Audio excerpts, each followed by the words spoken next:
Welcome to the Employee Advocacy and Influence podcast. My name is Bradley Keenan. I'm the founder and CEO of the employee advocacy platform DSMN8, also now author of the book 101 Employee Advocacy, 101 Cheat Codes.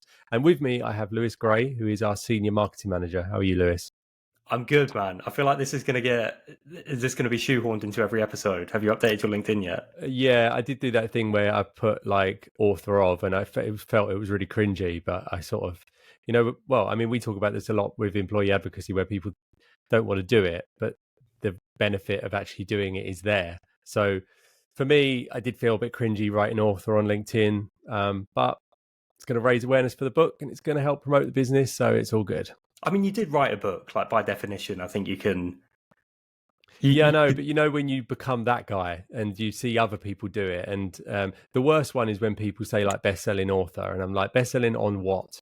And it's like, is it the New York Times? No, it was Amazon for one day, and it's just like, and I wonder, do they believe that? So every time someone said, "Oh, it's really good, you've written a book," I'm like, yeah, it's cool, but it's a very niche book for a very specific market. Like I haven't written the next Harry Potter, but that's not to diminish the achievement of doing it. Well, you are DSMN8's best-selling author. That is true. That is true. I am the number one author in DSMN8, so I could be proud of that. I'll do that for the next episode. I'll do the intro and I'll tee you up as DSMN8's best-selling author, Bradley Keenan. Of 2023. Of 2023, exactly. Okay, I'll explain the premise for this episode very quickly and then we can get into it. So basically what we're going to be talking about today is the main objectives that people tend to have when they're launching an employee advocacy program. And we're going to be getting into the content types that you're going to want to be asking your employees to share to increase your chances of reaching those goals. So with that said, we'll get into a bit more detail as we go. But for now, let's get into it.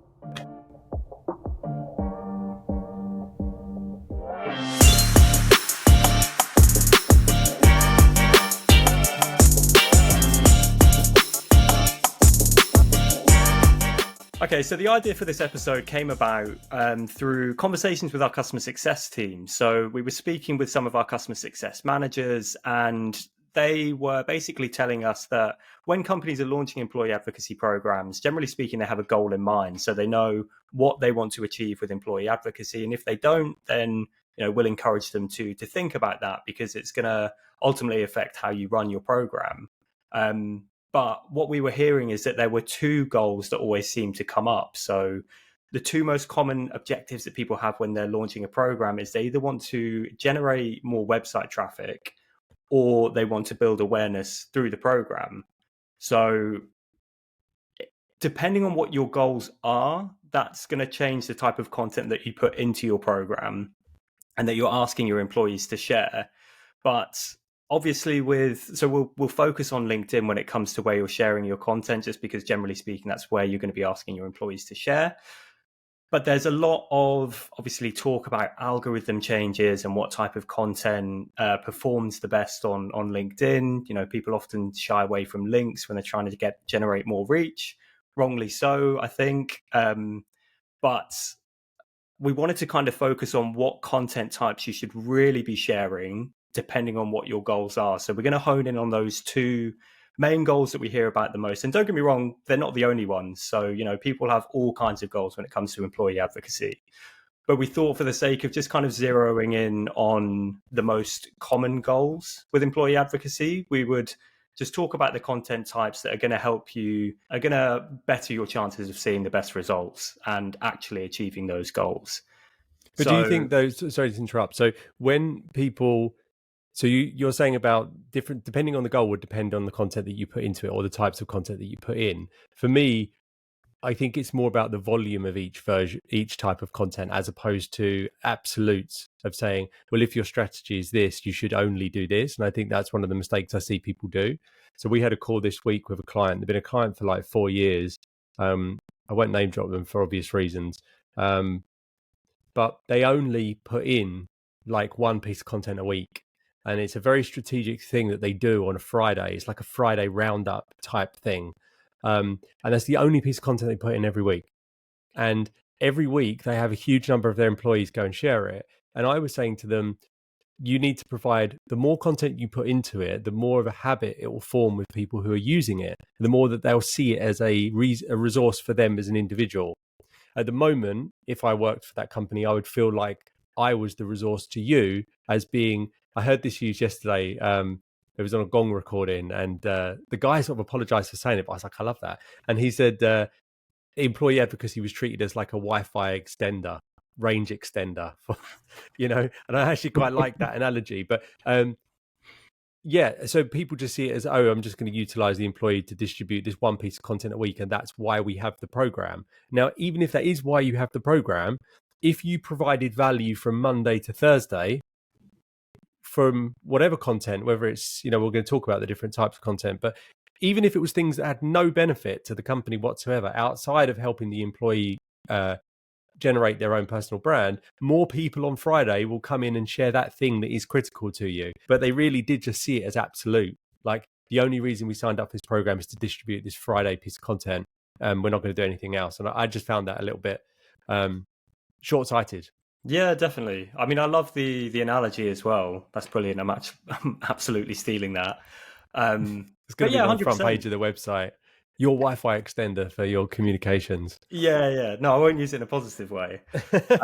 It's absolutely what you shouldn't be thinking. But yeah, I think we've spoken about this on a recent episode of the podcast about trust being one of the most important aspects of your program. So that's your employees building trust among their networks, but also as a program manager, you have to build trust with your employees or just your colleagues, because they're trusting you. I mean, you're asking them to share your content to their own LinkedIn feeds, and there has to be a level of trust there. It's like, the content that we provide you has to be relevant to your networks, and you have to be comfortable sharing it. So the last thing you want is obviously for your employees to feel like a Wi-Fi range extender? Wi-Fi range extender. Wi-Fi range extender. Yeah, that's brilliant. So, I mean, I guess not a place to start, but to kind of build on why there's often a bit of confusion when it comes to what content types you should be uploading. And again, zeroing in on LinkedIn, we'll often see companies try to pivot their strategies based on LinkedIn's algorithm changes.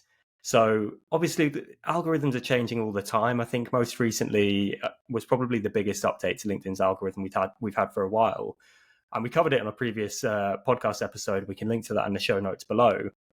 But when these things happen, companies will often, and social teams especially are guilty of this, will pivot the type of content that they're sharing to LinkedIn to try to suit what they think the algorithm wants to see. And more often than not, that's, they think photos, selfies, videos. And again, it's like anything but a link. Don't share a link, because LinkedIn doesn't want people, navigating away from the website. And then as a result, their analytics start to suffer. So because they're trying new content types and they're going out there with a lot of zero-click content, if your goal with employee advocacy, and we know this is the case with so many companies, is to generate more website traffic, then having that knee-jerk reaction and pivoting your content strategy with advocacy will ultimately harm your content's performance, and you'll quickly see a decrease in your website traffic from your program, because you're just throwing in the types of content you think that the algorithm wants to see. But I think absolutely. But also, people assume that in order to generate a website view, somebody coming to your website, you have to provide a link. Right now, we know that's not true. So if I was to share, and we do a lot of this, so we do a lot of text only, what we call evergreen posts in our own employee advocacy program. So these are posts that are literally thought leadership, statistics, little kind of nuggets of information. They're text only, a few hashtags, employee advocacy being one of them. And there's no call to action. There's no video to watch. There's no come to our website. Now, the more our employees share that, the more people see those employees in feed, the more somebody's going to go, what is Disseminate? And then go into Google, search the word Disseminate, and go to our website, or just assume disseminate.com and go to our website. And we can't track that, but we know that the more that we do it, the more website traffic happens. So I think sometimes people get so caught up in what their primary objective is, which is generating website traffic, and see it through this lens of the only way I can do that is by providing a clickable link. Now, clickable links do still work and work really well, but I think sometimes people just get tunnel vision with it. Yeah, definitely. There's so much that you don't see. I mean, we have it. we use self-reported attribution on our website, so we let people tell us how they heard about DSMN8 or what led them to our website that day. And a what lot do of they the say, time, Lewis? What do it's they linked. say most of the time? Most of the time, it's LinkedIn. So it's LinkedIn social posts. We have a few variations on there just so that we can be a bit more specific. And we've had it countless times as well, where we've had leads generated through people just DMing random DSMN8 employees because they saw a piece of content and said, "Oh, I'd love to set up a call, or can you tell me more about this?" So So here's definitely, a true story for you, right? So yesterday we had the day before yesterday, we had an inbound inquiry that came via Jody, right? So it goes into our marketing director. Now, Jody shares a lot through employee advocacy. So he had connected with somebody in a senior role in a very, very large organization. And he's been sharing stuff for 2 years. At no point has this guy ever interacted with Jody's posts. He's never liked anything. He's never commented anything. He comes out the blue, contacts Jody and says, "Hey, can I talk to one of your sales team?" Yeah, it's exactly that. So much of this stuff you won't know about until it happens. And often when it does happen, you won't know about it. Mm. The example that I used the other day was I was looking for a piece of software recently for quite a major project that we're working on. And I did all of my research on LinkedIn and also on, review sites like G2. But, I was browsing there. I was looking at the top providers for that particular niche on G2. And then I was going to LinkedIn and just searching keywords and seeing what people were talking about, asking my network for their recommendations. But the way that I reached out ultimately was I just went to their website and booked a demo. And the conversation was never had about how did you hear about us. And if they'd have asked me, I would have told them that I've been, all over LinkedIn and I've been seeing people talking about your product, but also a number of your employees posting about it too. And I ultimately reached out that way. So just because you can't see it, I mean, we always talk about this as dark social, isn't it? Just because you can't see it doesn't mean it's not happening. I think the use of link posts is like when people say to me, "When should we use them?" My answer is usually like when it makes sense to. So what's funny is people demonize link posts and they're like, well, they get 20% less engagement. And to me, I think we might have used this analogy before, but it's like when someone starts off on kind of like a fitness journey, and they get obsessed over, the new Garmin Phoenix watch and their nutrients and like macronutrients. And it's just like, you're going to see your gains from getting up and walking. Like you don't even need to go. You just literally need to be active. And once you get to elite athlete level, maybe that 20% will make even the slightest difference. But for me, it's like going from not sharing at all to sharing links is 1,000, 2,000% increase or whatever it works out to be of what the activity was prior to that. So if you're sharing a link and it makes sense to, because at the end of that link is something of actual value, then share links. If you're just doing a link to get someone to your website, I would say don't do that because you're just going to have a high bounce rate. So even if I put a link post and it's just to my homepage, but the post itself is talking about something completely unrelated, yes, I get a link and I can go, oh, I got to click to our website. But what did that traffic actually do? Well, they landed on our homepage and they're not really somebody who's in a buying cycle. So I think when it makes sense to use links, use them. Yeah.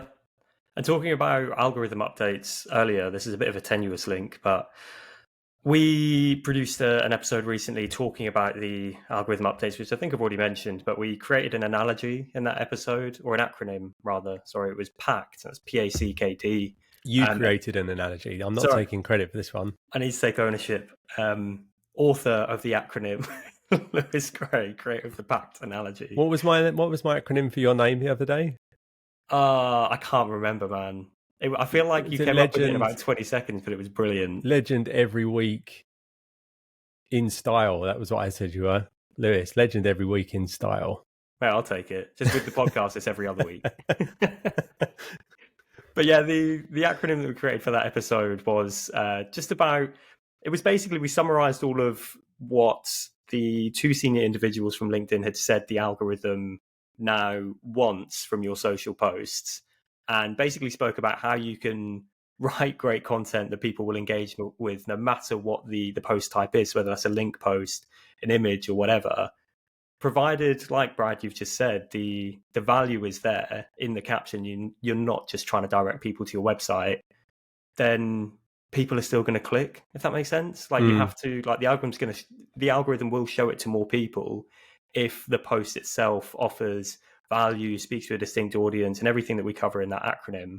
It's still going to be shown to more people. Like, yes, I don't know, potentially we'll get that 20% less reach than the image post might have done. But at the end of the day, links generate traffic generates leads and ultimately new business. So and I think this is why when you sell an employee advocacy program in, if the person launching the program is too junior and they don't include other stakeholders in the marketing team, so let's just say that the person is purely focused on social media reach, they don't care about anything else, they'll make decisions based on their own primary objectives, which is increasing social media reach. So let's take the example of a link post, and let's say it's 20% less likely to be seen in feed. I don't know what the statistic is, but let's say it's that. The value, if it is clickable content and it is going to drive people who are potential customers to your website, is massively amplified if you are then using retargeting. So you're then able to utilize the fact that somebody came to your website as part of your retargeting strategy, so you can continue to market to them on a kind of semi-ongoing basis. But it's only when the entire marketing team think about advocacy and think about all the different ways it can benefit them that 20% loss in reach from the click is actually offset massively by the value that you would get from that person once they come to your website. Again, only if that content is something of value. Otherwise, I used this analogy before, but like I can get likes on a post by posting a picture of a cat. Everyone likes a picture of a cat, right? Doesn't mean it's going to help my business in any way. So I can say I got 100 likes. Well, why? Well, I posted a picture of my cat. Okay, cool. But even if I put that picture on my website, I'd be driving a load of people to our website that have no interest in employee advocacy or buying. So I would actually just mess up our statistics. Yeah. It's like the smaller number of link clickers is, with high intent is way more powerful and impactful than the high view count or the. Oh, absolutely. I don't want to call them vanity metrics because I think there's huge value, obviously, and this is probably what we should get onto is the other goal of elevating brand awareness. So obviously we've just kind of covered the goal of generating traffic, but when it comes to elevating brand awareness, what we tend to see then especially is people moving away from clickable content altogether. And to be fair, I can kind of understand it. If your primary goal is to elevate brand awareness, then zero-click content probably is a nice play. It's easier to generate engagement and get eyes on it while it's in the feed, and it'll help your employees build familiarity among their audiences. So video is a great example of this. Historically, they perform well for engagement, but obviously because it's not clickable content, less well for clicks. But I think the main takeaway for all of this is this. I mean, we put this together and we talk about this all the time, but it's this holy trinity of content for employee advocacy. So whether you're trying to generate website traffic or you're trying to build brand awareness, generally speaking, there's 3 types of content that you're going to want to include in your program. And this is regularly. So it's not prioritize one, prioritize the other. To achieve the best results, you want to include company content. So that's everything from, this is quite broad, but this is everything from company news to, I don't know, it could be a research paper or an ebook, a download that you're sharing. So anything that's primarily company centric. You've then got company culture content, which we separate from the company content. I know it's a bit confusing, but you have company content and company culture content. But the reason that we separate it is just because if you include it in the company content side of things, and people often neglect the company culture content. So that's everything from behind the scenes photos from away days to, I don't know, celebrating an individual employee's achievements. And then the last one is third-party content. It's probably the most overlooked one. So third-party content, again, is, as the name describes, it's anything that's not produced by your company but is relevant to your company, whether that's the niche that you operate in, or it's something that's going to be relevant to your employees' audiences. So a good example of this is we are in the employee advocacy space. So if the likes of Forbes, for example, is talking about employee advocacy, then that's something that I would upload to our employee advocacy platform for disseminate employees to share, just because I know it's going to be relevant to their audiences. And it kind of takes away that, I've forgotten it already, Brad, the Wi-Fi reach extender feeling. The range extender. The range extender feeling, because your employees, you don't want them to feel like talking billboards. Like, this is something that you have to build that level of trust, and just giving them that content, especially for your salespeople, is just immensely valuable because it adds more weight to what they're regularly talking about. So it's like, okay, let's use employee advocacy as the example. It's not just, Disseminate aren't always talking about Disseminate's content. Like, here's a Forbes article that kind of adds more weight to what I'm saying, and it just helps them build their personal brands. But the reason I say it's so overlooked is because something a lot of companies struggle with is keeping that constant flow of content coming into their platform. Because obviously you want employees to log in and see new content ready to share, so they don't lose interest. And one of the things people will often say is, we just haven't had any content to upload. We've got nothing from our side to upload to the platform. Use third-party content. It just keeps the content coming in for smaller teams, especially if you're a smaller marketing team and you're only producing 2 to 3 pieces of content per week. Third-party content just fills that gap. It's also immensely valuable.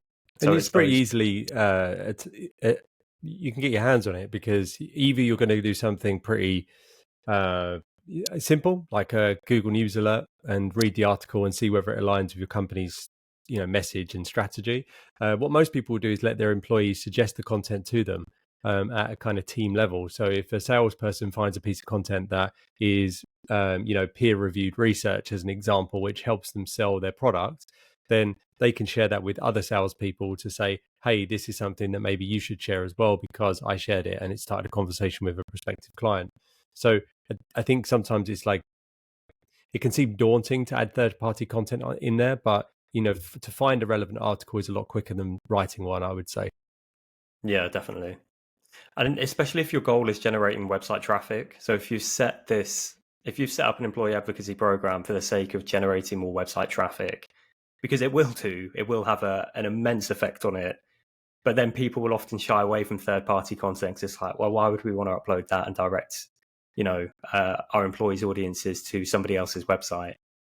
And there is a stopgap between them. I've seen somebody do it where they will have third-party content listed on their website. So, and then they'll write like a paragraph of explaining why this article is valuable. So they're essentially linking from their website out to Forbes, but they'll create, almost like not mini landing page, but just a brief summary of Forbes published this article. It's valuable because 1, 2, 3. And then you could direct somebody to that landing page where you're telling them why we think you should read this article. And again, if you're doing retargeting, then that gives you the benefit of a kind of attracting that, that person through your website, so you can retarget to them. Yeah, I love that. I need to try that. Don't need any more work, Lewis. Yeah, I feel like we've done that to some extent in the past, but that's a really nice play. But yeah, I guess that's kind of the main takeaway, like from my side at least, is no matter what your goals are with employee advocacy, obviously you can lean into one type of content if your primary goal is that, but you don't want to own. And again, like, I'm thinking about generating website traffic because that's the most common one. Don't just lean into that one content type, which in that instance would be link content. Lean into the company culture content, the third-party content. Think about this holy trinity of content that you need to see the best chances of success, and ultimately it will contribute to the longevity of your program as well, because we spoke about trust. If employees are just feeling like they're Wi-Fi range extenders and talking billboards, ultimately they're going to stop engaging with the platform as well. So not only will it help you see better results, but not doing so might mean that your program eventually, starts to decline in performance, as opposed to just, even plateauing. You've really latched onto this Wi-Fi extender analogy. Yeah, I have. I wrote it down as well. If you ever see me if you ever see me look away during a podcast, if you're watching this podcast, it's always because, sometimes it's to remember something you said, Brad, that I can comment on for the sake of the episode, but usually it's because you've given me a content idea and it's just it's a double win for me. We get a podcast episode, and I get some good content ideas as well. So Lewis, let's summarize. So if you're running an employee advocacy program, don't get too obsessed about whether content is clickable or not clickable. Do it when it makes sense. And having different content types, so both whether it's clickable or not clickable, but also whether it's content your company is producing or third-party content that's supporting your company message or your sales strategy. And then don't get too caught up in attribution. Obviously, it's where you can attribute things, it's always valuable, but there's a huge amount of activity going on without you being aware of it. And essentially every piece of content that you put out that gives value to the end user is going to add value to your company's employee advocacy strategy and the results that you will see. Nice. Very well summarized. And just a reminder as well, there's still a chance to grab a free copy of, I'll do this bit for you, Brad, because we had some bragging at the start. There's still a chance to grab a free copy of Brad's upcoming book, Employee Advocacy 101 Cheat Codes. So if you're watching this podcast, we'll just pull a QR code up on screen so you can request a free copy.